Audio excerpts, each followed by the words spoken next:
You may know Kandi Burruss most recently for her appearance on Bravo's hit reality show, The Real Housewives of Atlanta. I have fame and fortune, and I've earned it. But long before being a housewife, Kandi Burruss spent her early years in the music studio as an R&B singer, songwriter, and record producer, working with everyone from Mariah Carey to Usher and Pink. Ooh, my first mistake was I wanted too much. I had to every morning, noon, and night. A Southern belle from Atlanta, Georgia, Kandi Burruss got her first big break in the music business at the tender age of 15. She was signed to the R&B music group Escape under Jermaine Dupri's record label, So So Def. Here's the group making their first major appearance on BET's Teen Summit. When did you figure out that you had it? The voice, the talent to write? Well, when I first felt that I could sing, I was singing around the house and stuff when I was a little kid, but my mom and my brother would be like, "Oh, Kandi, shut up, be quiet." But when I was like in middle school, there was this booth in the mall where you can go and you can sing other people's songs and make your tape. So me and a friend of mine, we made us a tape or whatever, singing some old song from back in the day. And I was playing it at the house, and my mom kept walking past, and then she stopped and she said, "Kandi, is that you or is that the people who sing the song?" And I was like, "It's me." And she's like, "Oh, you can sing. Kandi, you can really sing." And I said, "I've been trying to tell you." Gotta know why my infatuation with you is taking me on an emotional high. 3 studio releases later, all of which went platinum, the group separated in 2001. When the group started falling apart, one of our members wanted to go solo after the second album. So going into the third album, we knew the group was going to be on a hiatus after that third album. And I had told Tiny, I was like, "Yo, look, you and I, we could do a duo project together, and we need to go ahead and start writing and demoing our own songs so that when we present it to the label, we can say, here, this is the idea or the concept for our project." One of those songs was No Scrubs, an international #1 hit Burruss co-wrote with her former bandmate Tamika Cottle, known to many as Tiny.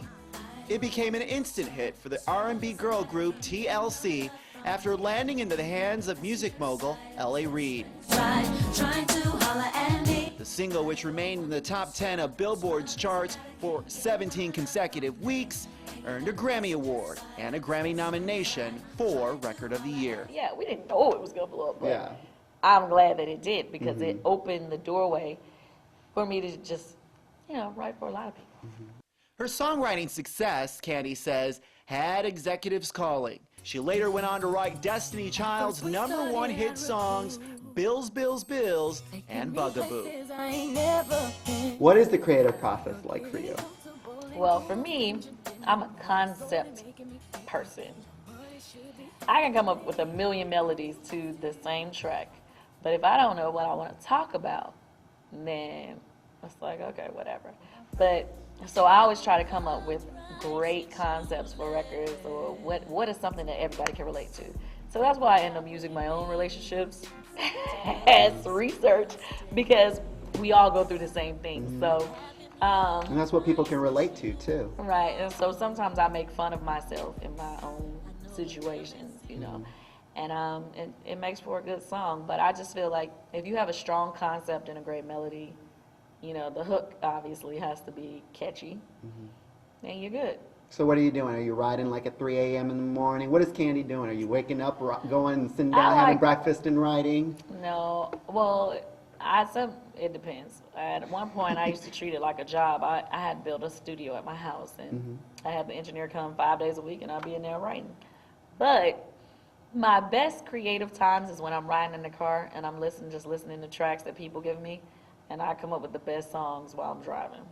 Really. So I like to have like the little recorder with me, record the idea, and keep it going. After releasing her first solo album, Hey Kandi, in 2001, Kandi has returned with Kandi Coded, her second studio album all about love and relationships.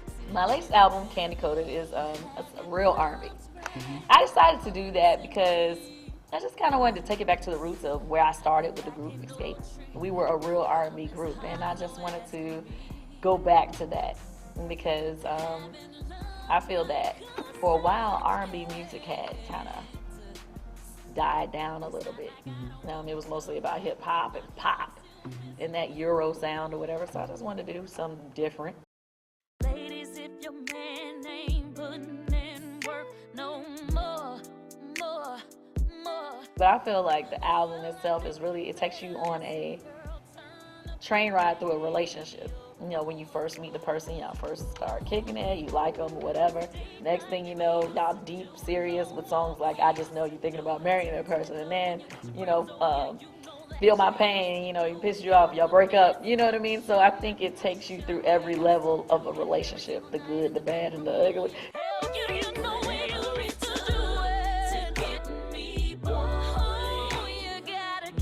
So do you feel like you use music as a way to cope, or is it a way for therapy? My songs are definitely therapy. I vent in a lot of my records. I mean, I can go back in the day and label my relationships by songs that I wrote. Like, I can look at it like, oh yeah, I was dating him when I wrote that song. That's why I said blah, blah, blah, because he pissed me off, and I wrote that in the record. Like, certain songs I'm writing about real situations. Most of the songs are inspired by real situations that have happened to me. Could you see yourself doing anything else if it wasn't music? Or if you were to pick like a second job, maybe like a hairstylist? No. Even before our group got our deal, I was like, if we never make it, I just want to be a performing arts teacher at least. Like, I always want to do something that I enjoy. Like, as a teenager, I was in a performing arts school for drama. I didn't go for music. I went for drama. I always wanted to be an actress. And I was in the youth ensemble of Atlanta. So I was always doing things in the arts. So my whole thing is, okay, well, if this group does not work out, I'm still going to do something in the arts. Who inspires you Musically. Back in the day, like when I first started out, I used to love like Stephanie Mills and Regina Bell, like women who had those alto voices but could, you know, really do a lot with them. Phyllis Hyman, you know, but that's like so long ago. Like now, I just listen to everything that's on the radio, but I listen to a lot of stuff that I'm writing on my own.